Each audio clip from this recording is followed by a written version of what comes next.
कराना, मच्छरदानी का उपयोग, रक्त की जांच व चिकित्सकीय सलाह से दवाई लेना। ये मलेरिया से पीड़ित कुछ व्यक्ति हैं, उपचार हैं। रोग कारक कृमि। रोग कारक कृमि संक्रमण कैसे होता है? देखो, एक अन्य व्यक्ति संक्रमित भोजन से, गंदे हाथों से व फिर त्वचा के लार्वा विकसित अंडे के संपर्क में आने से संक्रमित हो जाते हैं। एक संक्रमित व्यक्ति में लार्वा बड़े कृमि में विकसित हो जाता है और इस व्यक्ति की आंतों में रहते हैं। एक संक्रमित व्यक्ति की सोच में कृमि के अंडे होते हैं और यह अंडे मिट्टी में विकसित हो जाते हैं।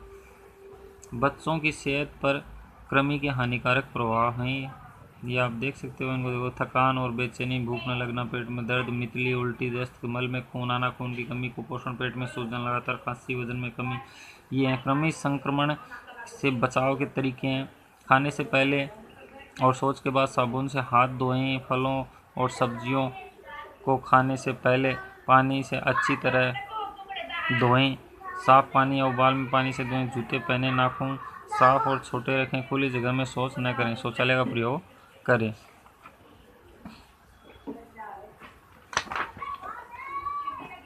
शौचालय के आसपास सफाई रखें।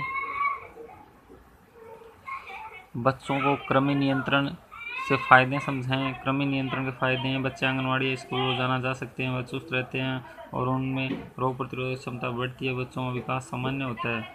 कुछ विशिष्ट रोग, इनके बारे में। नारू बाला, यह रोग सफ़ेद दागों के समान गोल कृमि द्वारा होता है, जिसकी लंबाई 30 सेंटीमीटर से 125 सेंटीमीटर होती है। रोग का संचरण जल द्वारा। सूक्ष्मजीव, रोग का कारक। साइक्लोप्स सूक्ष्मजीव द्वारा जल के माध्यम से स्वस्थ व्यक्ति में प्रवेश। रोग का कारण है अस्वच्छ एवं बिना छाने जल का सेवन, कुएं, तालाब अथवा बावड़ी का संदूषित जल पीने से। लक्षण है हाथ या पैर की त्वचा पर फुंसी होना। मादा कृमि मांसपेशियों में विकास करती है। फुंसी की जगह अत्यधिक दर्द, बुखार आना।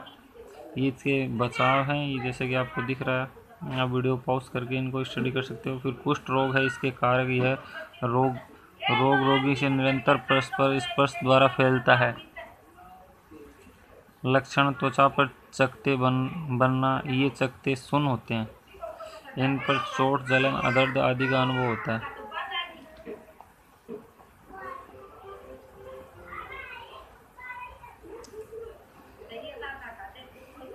फिर है ये आगे, इसको आप स्टडी कर सकते हो यहाँ से। बचाव, उपचार हैं, शल्य चिकित्सा, टीकाकरण द्वारा। वीडियो को पॉज करके। Acquired immunodeficiency syndrome, AIDS, इसके बारे में अपन पढ़ते हैं। इसका पूरा नाम ये एक्वायर्ड इम्यूनो डेफिशिएंसी सिंड्रोम होता है, शॉर्ट में इसको एड्स। यह एक लाइलाज प्राणघातक यौन संक्रमित रोग है जिसमें रोगी का प्रतिरक्षी तंत्र नष्ट हो जाता है, जिससे मनुष्य के रोगों से लड़ने की क्षमता नष्ट हो जाती है।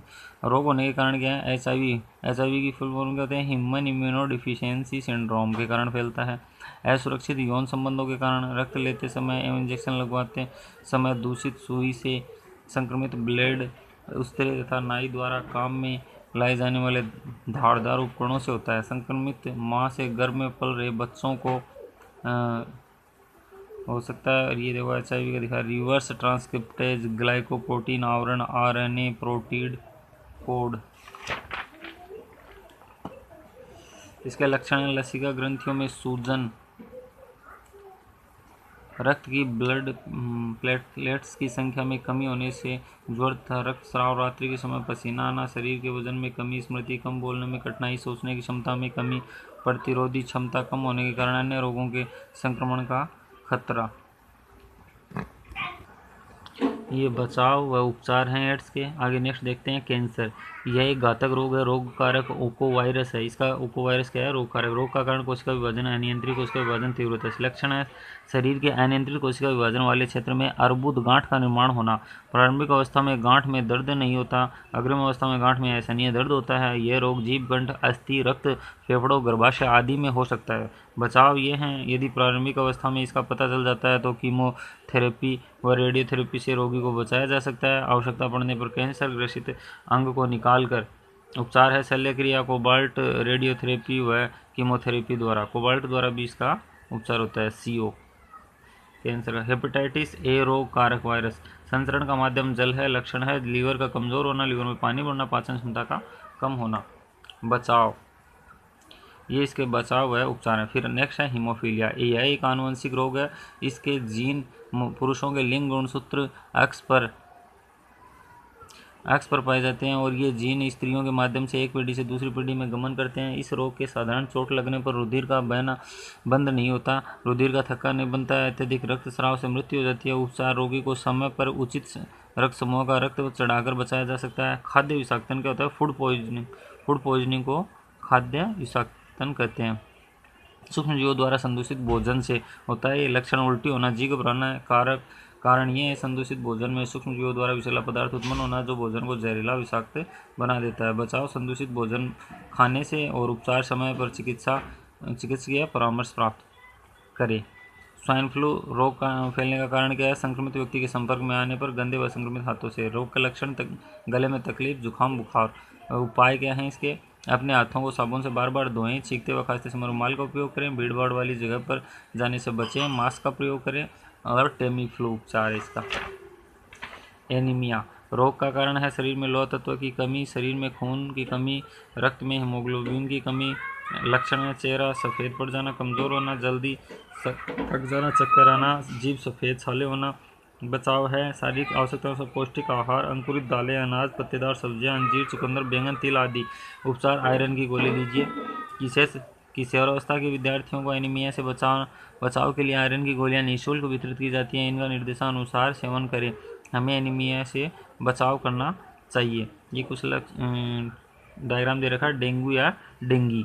डेंगू रोग के लक्षण, उपचार व बचाव के साधन। ये बचाव, उपचार, लक्षण और ये डेंगू रोग। डेंगू बुखार क्या है? यह एक वायरस बीमारी है जो कि डेंगू वायरस के 4 प्रकारों में से किसी एक प्रकार के डेंगू वायरस में होती है। प्रसार, डेंगू रोग मादा एडिस इजिप्टाइप मच्छर के द्वारा फैलता है। गंदे पानी में मच्छरों के पनपने के कारण, कीटों के पनपने के कारण, मच्छरों के काटने के कारण, प्लेटलेट्स की संख्या कम होने के कारण, गड्ढों व कूलर में पानी, मच्छरों के पनपने के कारण।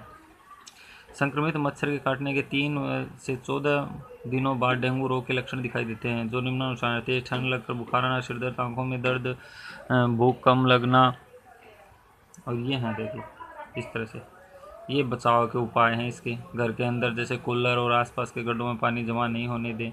जैसे आप जानते ही हो मलेरिया के ये उपाय हैं इसके।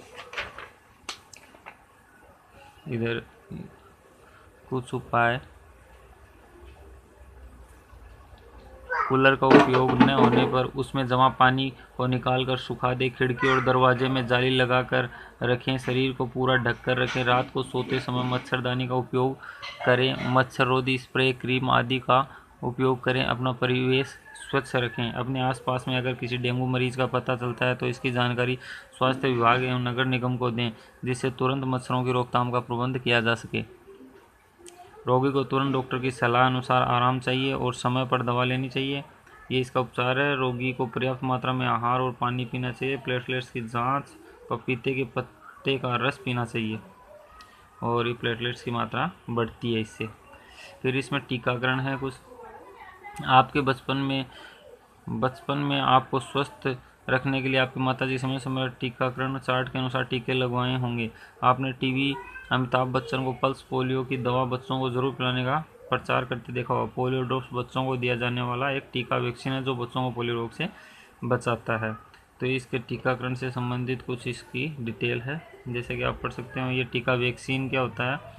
यदि मृत अथवा निष्क्रिय सूक्ष्मजीवों को स्वस्थ शरीर से प्रविष्ट कराया जाए तो शरीर की कोशिकाएं उसी के अनुसार लड़ने के प्रतिरक्षी उत्पन्न करके रोगकारक सूक्ष्मजीवों को नष्ट कर देती हैं। यह प्रतिरक्षी तब से हमारे शरीर में हमेशा के लिए विद्यमान हो जाते हैं और रोग से हमारी रक्षा करते रहते हैं।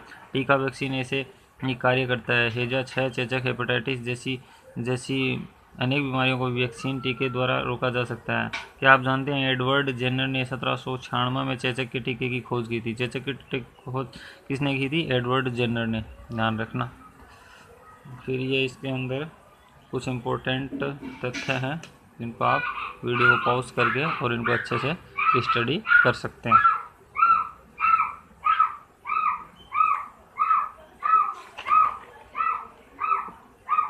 ये भी श्रीमती सावित्रीबाई फुले के बारे में कुछ इम्पोर्टेंट तथ्य है।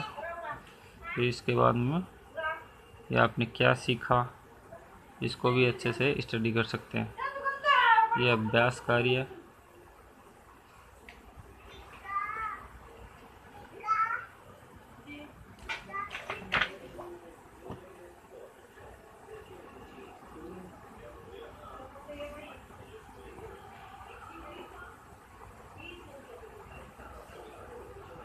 धन्यवाद दोस्तों।